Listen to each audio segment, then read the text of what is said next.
Donc déjà bonjour à tous. Voilà, je m'appelle Fabrice. Ici j'ai Alex avec moi. Bonjour.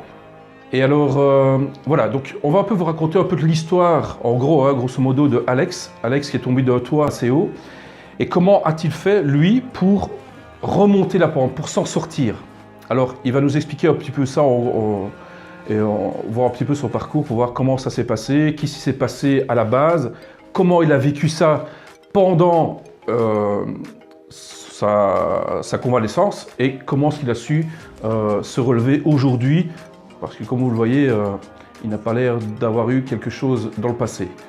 Donc voilà Alex, donc raconte plus ou moins en gros qu'est-ce qui s'est passé dans le passé. Ben voilà, le 18 septembre 2015, j'ai fait une chute d'une toiture sur laquelle je travaillais.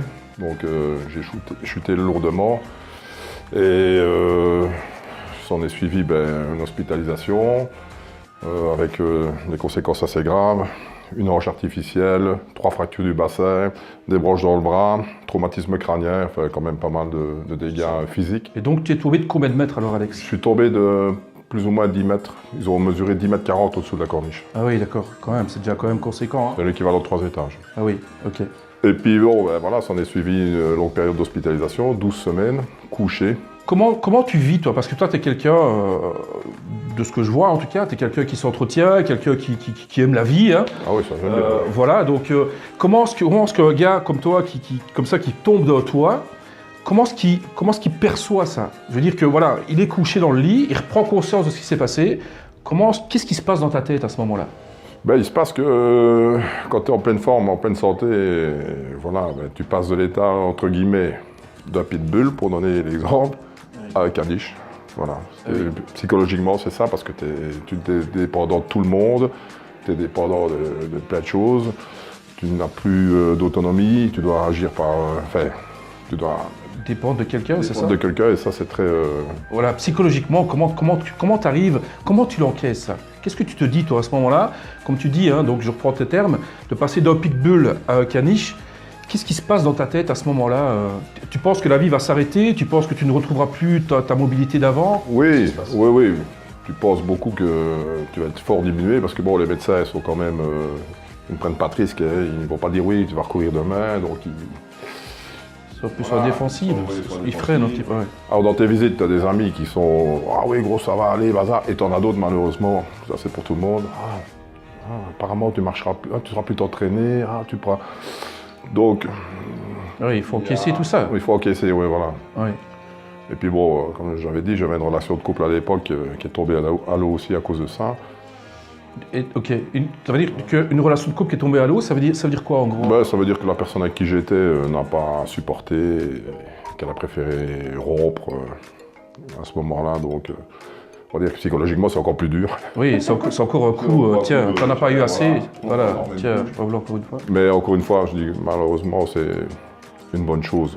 Oui, pourquoi tu dis ça? Parce que, voilà, c'est dans les problèmes qu'on voit, sur qui on peut compter, que ce soit sur les amis, la famille, et évidemment sa compagne. Et si malheureusement à ce moment-là ça ne va pas, on ne peut pas prévoir plus loin, oui, mariage, enfants, etc. Donc un mal pour un bien. Beaucoup de choses dans cet accident-là ont fait que c'est un mal pour un bien. Donc tu as 12 semaines de convalescence. Qu'est-ce qui se passe au bout des 12 semaines? Qu'est-ce qui fait qu'à un moment donné, toi, tu arrives à transcender en fait cette situation pour te dire « Allez, j'ai envie de revenir le pitbull que j'étais » ou... C'est pas le premier grave accident que j'ai eu, j'en ai eu d'autres avant. Donc le premier c'est quand j'étais à l'armée, j'ai eu un accident de parachute, donc assez grave aussi. Okay. Même chose, j'ai dû quitter l'armée à cause de ça. Et bon, ça c'est encore un accident, j'ai fait aussi des tonneaux sur l'autoroute. Là ça va, je m'en étais bien sorti, j'avais pas trop de dégâts. C'était la voiture qui était morte mais pas moi. Et puis alors j'ai travaillé aussi des années dans la sécurité, donc j'ai passé comme portier. Et en 2006, j'ai été victime d'une agression par balle. Ah oui, donc on m'a vidé un chargeur dessus. Wow. Et j'ai pris une balle alors ici dans le pied qui est rentrée là, qui est passée là, qui a traversé le pied en fait. Donc ça m'a donné aussi une invalidité à ce moment-là. Voilà, j'ai des dégâts à vie dans le pied quoi. Ah oui. Mais voilà. Je veux dire, on va pas dire qu'on a un peu l'habitude, mais je suis revenu relativement vite à niveau, j'ai repris le travail, j'ai commencé à travailler dans la sécurité à l'époque. Je veux dire qu'il n'y a pas grand-chose qui m'arrête, quoi. Est-ce que tu penses que tu arrives à surmonter toutes ces épreuves parce que tu étais dans la sécurité, parce que tu es déjà quand même costaud, ou tu penses que tout le monde a cette capacité de pouvoir, à un moment donné, avoir un déclic et se dire « Allez, même ce qui m'arrive, je dois quand même avancer ». Ouais, c'est une question de caractère aussi. Voilà, moi j'ai un caractère qu'on dit fort. Et maintenant, oui. On ne peut pas être fort dans tout de toute façon. Oui, tu penses que ça a pu t'aider, ça, justement? Oui, ça peut m'aider parce que voilà, ouais, mon parcours fait que j'ai peut-être plus facile que d'autres. Parce que j'ai été souvent confronté à des problèmes quand j'étais plus jeune. Voilà. Mais tout le monde peut faire ça. Enfin, il faut un minimum de... Alors c'est ça, voilà. Voilà. Qu'est-ce qu'il faut, justement? Il faut de la volonté, il faut avoir envie de continuer à vivre et de revenir peut-être pas au niveau où on était avant, parce que je suis pas revenu au niveau où j'étais avant. Pour donner un exemple, moi quand je suis tombé, je faisais 104 kilos, entre guillemets, de muscles. Après 12 semaines d'hospitalisation, quand on m'a relevé la première fois, les infirmiers, la première chose que j'ai demandé un pèse-personne, une balance, pour pouvoir me peser. Parce que j'avais vu que j'étais fondu. Quand ils m'ont dressé à 2 et qu'ils m'ont mis sur la balance, j'entrevois 80 kilos, mais j'étais pas sûr. Wow. Je dis, combien? 80. Je dis, quoi? 80 kilos, couche-moi, dépêche-toi, couche-moi. Bon, j'étais psychologiquement, oui, 24 kilos de perdu. C'est ça. Voilà quoi. Oui. Je me suis dit, ça va être long et pénible de reprendre kilo par kilo. Et qu'est-ce qui fait encore une fois que, boum, tu remontes en disant, voilà, je vais y arriver? C'est quoi la volonté? Elle vient d'où? En fait, comment, pour un peu aider des personnes qui nous regardent en se disant, mais tiens, moi je vis peut-être la même chose qu'Alex, j'ai vécu des choses assez dramatiques et moi aujourd'hui je n'arrive pas à me relever psychologiquement. Alors justement, c'est un peu le but de cette interview, hein, c'est de montrer aux gens que voilà, il ne suffit pas non plus simplement d'avoir 104 kilos de muscles, il faut aussi sûrement avoir un mental d'acier. C'est ça. Comment créer, qu'est-ce que tu pourrais donner comme conseil enfin, à ces personnes qui nous regardent et qui se disent j'ai envie moi aussi de pouvoir me remonter de ce que je vis pour l'instant?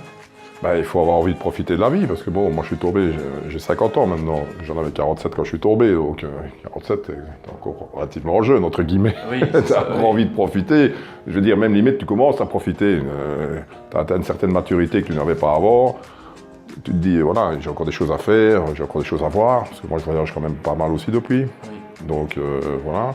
Et j'avais envie de continuer ça avec mes amis, peut-être éventuellement de retrouver une compagne qui tienne la route et de fonder une famille. Voilà, rien n'est encore perdu, on va dire. Hein. C'est pas encore. Donc voilà.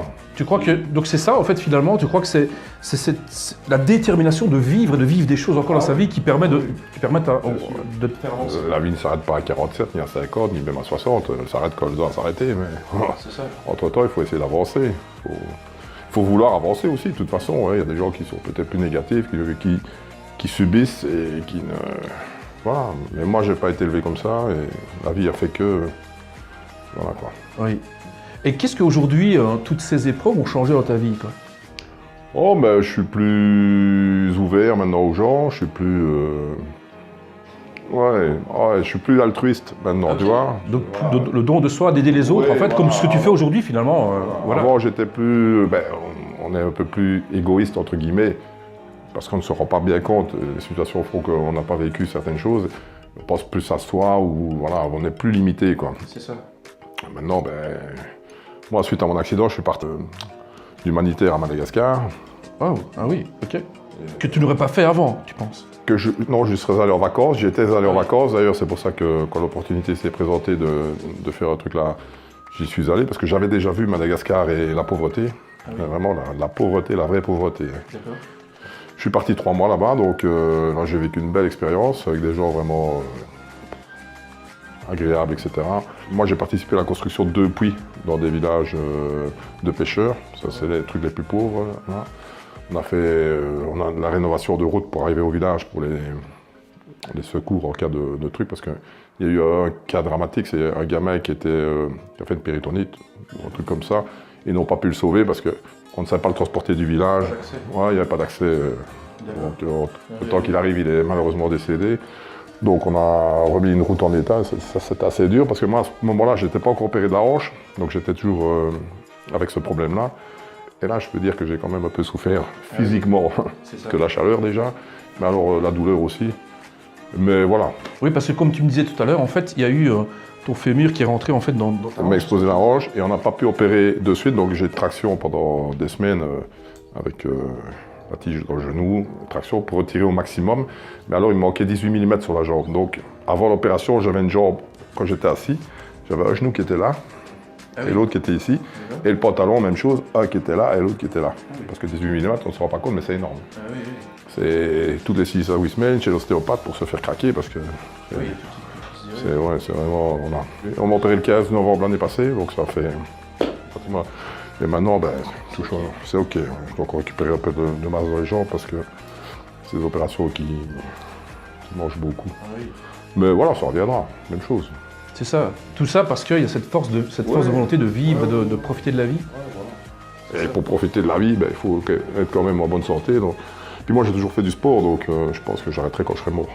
Voilà. Est-ce que tu penses justement, venons justement à ça, c'est que pas mal de gens veulent bouger leur corps, veulent se sentir en bonne santé, mais peu de gens se donnent les moyens de le faire. Hein, c'est facile de regarder une émission de télévision dans laquelle les gens font du sport et se dire oui, je fais du sport, mais il faut encore en même temps être déterminé de se lever le matin d'y aller.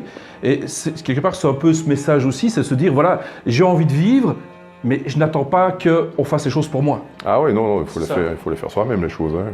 Ouais. Il faut avoir des amis pour la motivation, etc. Moi, j'ai de la chance, je suis bien entouré. Et voilà, je fais du sport, j'en ai toujours fait. J'ai fait beaucoup de sports différents.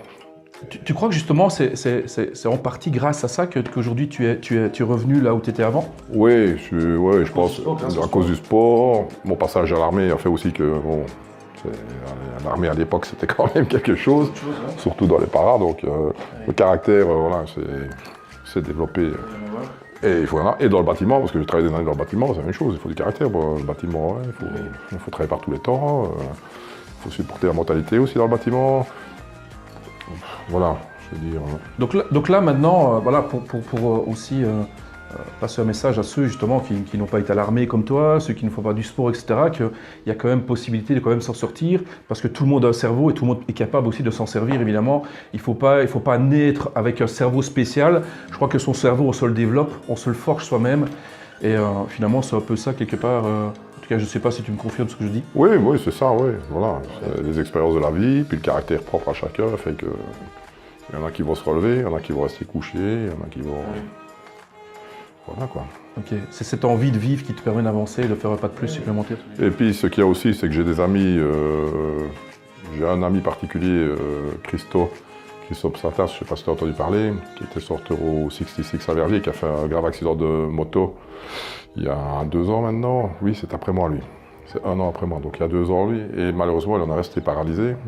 Donc je le vois de temps en temps, et quand je le vois, je réalise entre mes morts, tout ce qui aurait pu t'arriver en fait. Lui aussi, c'était un costaud, c'était un gars qui, voilà.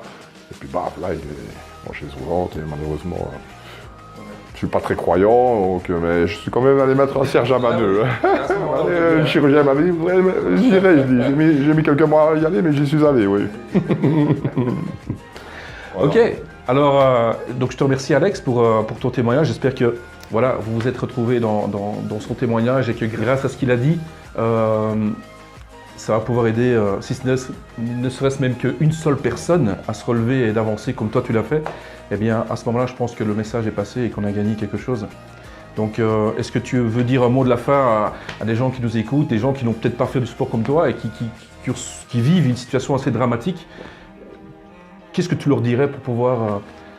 Ben, je leur dirais qu'il ne faut jamais baisser les bras, que tout peut arriver et qu'avec un peu de motivation, on arrive à beaucoup de choses. Maintenant, voilà, il faut se donner les moyens, et puis on dit toujours, aide-toi et on t'aidera, mais si tu ne fais pas le premier pas, malheureusement, voilà. Voilà, ok, on va rester sur cette phrase-là, et on vous dit à bientôt. À bientôt pour une prochaine vidéo dans laquelle il y aura encore un témoignage comme ça qui vont s'enchaîner, hein, forcément pour aider le maximum de personnes. Donc voilà, je te remercie à toi. Avec plaisir. Merci. Merci aussi. Au revoir. Au revoir.